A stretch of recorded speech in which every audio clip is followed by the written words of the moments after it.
Hello, everybody, and welcome to another edition of the Sports Exchange. My name is Scott Morganroth, the Motor City Mad Mouth. Pleased to be joined by a guy that calls motorsports, and that's Mike Joy. And Mike, I've had the opportunity to watch you over the years, and as Jimmy Walker in Good Times would say, you're dynamite, but I don't quite have that kind of thing where I can light it up. But the analogy is definitely there. Well, first of all, glad to have you on the broadcast. Well, thank you. It's Speed Weeks is always, it's a kickoff for us, kickoff for the year. It's the only sport that starts its season with the biggest event of the year. So it's always been very, very unique and always pretty darn exciting. Yeah, do you often wonder why this particular race, the Super Bowl, is at the beginning of the year or should it be later in the year? Well, there's no wonder.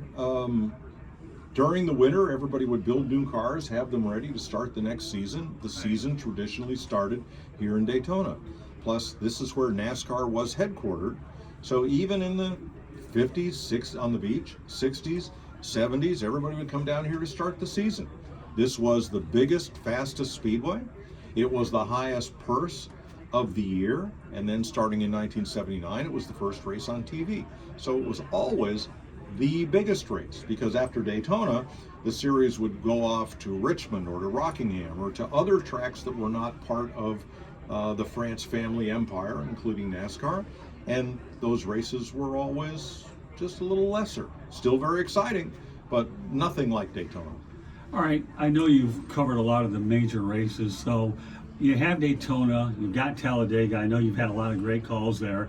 And then you have the Charlotte race, which is what I consider the Rolex 24 of NASCAR. And I gotta say, I covered the Rolex 24, and it was interesting. Tell me what are some of your favorite races that you've had an opportunity to cover through the years? Well, Charlotte was unique because when Bruton Smith and Curtis Turner built Charlotte a year after Daytona, and they wanted to run Memorial Day weekend, a holiday weekend, because Daytona also had 4th of July weekend, the other holiday, so they wanted Memorial Day weekend. Well, how are we going to make our race special? How are we going to make it stand out beyond the Indy 500?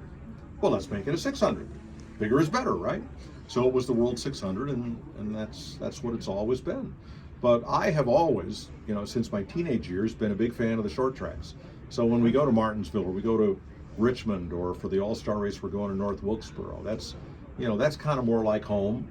And then I became a road racer. So now I really love it when we go to Dakota in Texas and to Sonoma and to Watkins Glen and, to places where I've raced all those tracks. Those are, that's a lot of fun just for me personally. Well, all right, you bring up an interesting point, Mike. Tell me, you've raced a lot over the years before you transitioned into broadcasting? No, quite the opposite. Okay. Because before I got into broadcasting, I couldn't afford to go racing. Okay. Didn't have the infrastructure, didn't have a shop, didn't have tools, didn't have a race car. Wow. And then as broadcasting kind of worked its way out, then found my way back into auto racing behind the wheel and done a lot of road racing, and now run historic Trans Am cars. So great fun. Well, I know the one guy that I had an opportunity at my old home track, Michigan International Speedway, is a guy by the name of Ken Squire. Tell me how much Ken Squire has meant to you over the years. Is he a mentor of sorts? And we know he's, to me, the Ford Frick Award winner of baseball and iconic in that sense. In a word, everything. When I was doing public address in Massachusetts at small short tracks, they would bring Ken Squire in to announce the big events. So we got to work together and formed a friendship. And it was Ken that introduced me to the NASCAR folks when I came to work for MRN. That was all due to Ken. Then, when an opportunity arose, it was Ken Squire who said, Mike Joy would be a good choice for the pits. Let's bring him on. Let's give him a try. So really, he opened a lot of doors for me, and I was thrilled to work with and learn from him for many, many years. Yeah, good mentor. So yes. You've had a lot of interesting analysts, to say the least, in the booth with you. Is there anyone that particularly stands out? I've always liked Darrell Waltrip myself, but you get to work with these guys all the time during the course of a season, so you know what their styles are about. They're all very unique, and I hate to leave anybody out. Neil Bonnet was the Will Rogers of racing. He was everybody's friend instantly. You met Neil and you were his friend for life, just right there. And he brought that kind of sense to the job and to the folks at home. Buddy Baker's just flat out the funniest guy that I've ever known. He's got a wonderful sense of humor, and of course he was one of the best super speedway races ever. Jeff Gordon was probably the most focused analyst that I've ever had.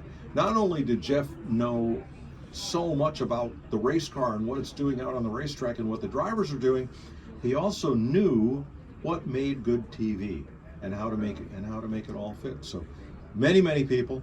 Right now we have Clint Boyer and Tony Stewart, and we're having a lot of fun, and hopefully that translates to the folks at home. Well, I talk about my home track, Michigan International Speedway. They're down to one race. Do you think that they should get a second one back, knowing it is a Motor City? I think that ship has sailed. Yes, I think as NASCAR continues to work toward its 100th anniversary, we're going to see less and less tracks with two races. okay. Maybe just Daytona, Talladega, and Charlotte. Maybe. Really? And we're going to see NASCAR expand into more markets and more venues not thought of as auto racing venues. The Los Angeles Coliseum, Right. where we just ran the Clash. Grant Park in Chicago, right on Lake Michigan. We're going to race there. They're talking about New York City. They're talking about foreign markets. So I would say that any track that has lost their second race date is not going to see it back. I'm sorry. Could you ever see NASCAR going to 40 races to accommodate the demand based on how the sport is growing?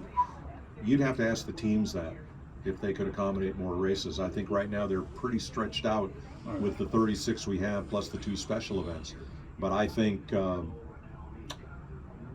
why couldn't we race NASCAR Cup cars in downtown Detroit? Right. Why not? Right. Make that a part of the Detroit Grand Prix weekend. I think that would be real cool. Now, I was there in the 80s when we ran Formula One in the streets of downtown Detroit, and really? There was not a bigger party atmosphere anywhere in racing. Right. And that's when the Motor City racing was truly in the Motor City. I'd love to see that come back. Well, they're actually bringing it back to a different form this year. So, Right. Now, do you prefer to see NASCAR sometimes as a road racing thing, or I know you get a few races a year Yeah. compared to the ovals? Do you have any preference? I know they have a great oval schedule. I think you need a good mix Do ya? today. I think today's fans want to see a good mix of tracks. They want to see the slam bang of short track racing. They want to see road racing with a lot of contact, and then super speedway racing. So I think it's gonna evolve into more of a mix than what we've seen in the past, which was as many as 30 some ovals and 2 road courses. It's going to be more evenly distributed as we go forward. Let's talk about the drivers over the years. And you are right about Buddy Baker. I had a chance to talk to him many years ago. This guy is funny. I actually have a good picture of him back home in my office. But the thing is he was great to work with. Yeah. But who are some of your favorite race drivers, or some of the biggest of all time? I know I'm putting you on the spot because this sport has an incredible history. It does. My hero was Dan Gurney growing Was up, he? and not for what he did in NASCAR, which was fantastic. He ran 1 Daytona 500, finished in the top 5. He ran 9 races at Riverside, California on the road course and won 5 of them. Wow. Because Dan's discipline, he was an IndyCar driver, Le Mans winner, Formula One winner. He was just a much better road racer than the NASCAR guys who only got a chance to do it twice a year. So he'd come out there in a second Wood Brothers car and just clean house. And as I said, he won 5 out of 9. That's probably the highest winning percentage of anybody. So he was my hero. And yes, seen a lot of great drivers over the years. Don't ask me to pick out 1 or 2, because some of them appeal more for personality and some more for what they did on the racetrack. But it's been a great progression of people through the years. Today we saw Richard Petty brought in here, and we see that a partnership is formed between Richard Petty and Jimmy Johnson. How good is that for the NASCAR to see 2 incredible, you could say they are GOATs in different ways, combine their resources, knowledge to continue doing what we're doing? Well, you don't see this in many other sports. A lot of elite athletes transition out of the sport after their playing careers are done. And that doesn't happen so much in NASCAR. Richard Petty is still here. He's still at the racetrack and still has an eye on what's going on. And we need him. We need icons like that. And I think NASCAR is very fortunate to have their one active 7-time champion come back and run a few races this year and be an equity partner in a race team. I think that probably means more to NASCAR than it means to Jimmy. Do you feel that NASCAR is progressing in a sense for diversity? I know Bubba Wallace is certainly starting to break barriers a little bit, or that they can do a little bit more for the sport to promote more diversity. I think that the best thing for this sport is to try to appeal to as many different audiences as possible. That is going to help grow the sport. Right. But when I look at those 40 cars out there, I don't know who's in them. Right. I don't know if they're male or female, black, white, or Asian. I don't know. And honestly, it doesn't matter. Okay. Once you fire up that car, doesn't matter who's in it. Everybody has an equal shot to win. And that's the way it should be. Well, I know we had Danica Patrick in the sport for a while. Do you have any thoughts about her contribution to the sport where you try to get women drivers involved? Well, I think Danica's biggest contribution was getting girls and women fans more involved in NASCAR. She wasn't the first woman. Sarah Christian was. Ethel Flock raced. There have been a number through the years. Patty Moise did a great job in the Busch Series. Janet Guthrie in the Cup Series. Janet Guthrie finished top 10 at Bristol. 500 laps around that cement mixer, you know?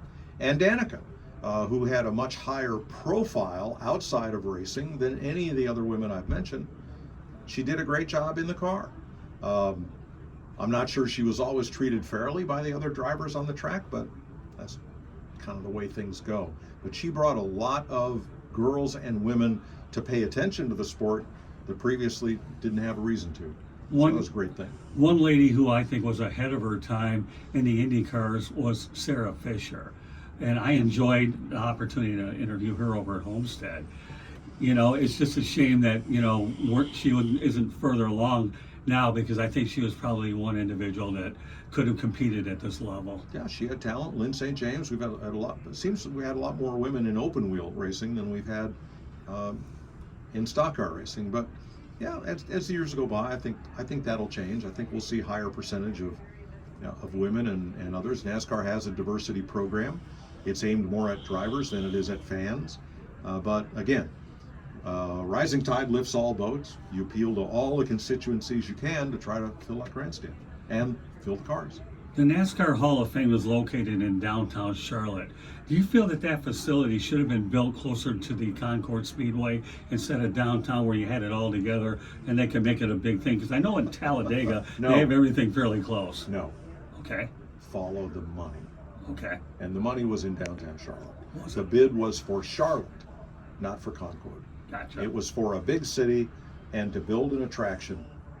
And if you put it at the Speedway, the only people that are going to come out there are the people who are going to the Speedway. Okay. When you make it a downtown attraction, again, it opens it up to a bigger audience and opens up to more people.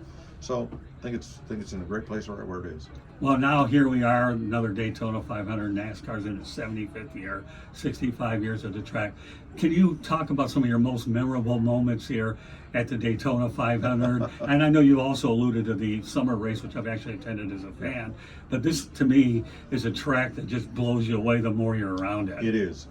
And we've had a lot of great races and a lot of great fun here. But unfortunately, I'm off to another meeting, so I'll give you my stock answer about the Daytona 500. My favorite one is the next one, which will be tomorrow on Fox. Well, Ken, I want to thank. I'm sorry, I got confused. But Mike, I want to thank you very much for your time being on the Sports Exchange. God bless, and I'll always look at you as somebody that I really, really relish. And, you know, it's one of those kinds of opportunities where, you know, when I talk to somebody like you, it's finally great to make that connection for sure. Thanks. Thank you. Appreciate it. Thank you very much for your time. Right. God Thanks. bless.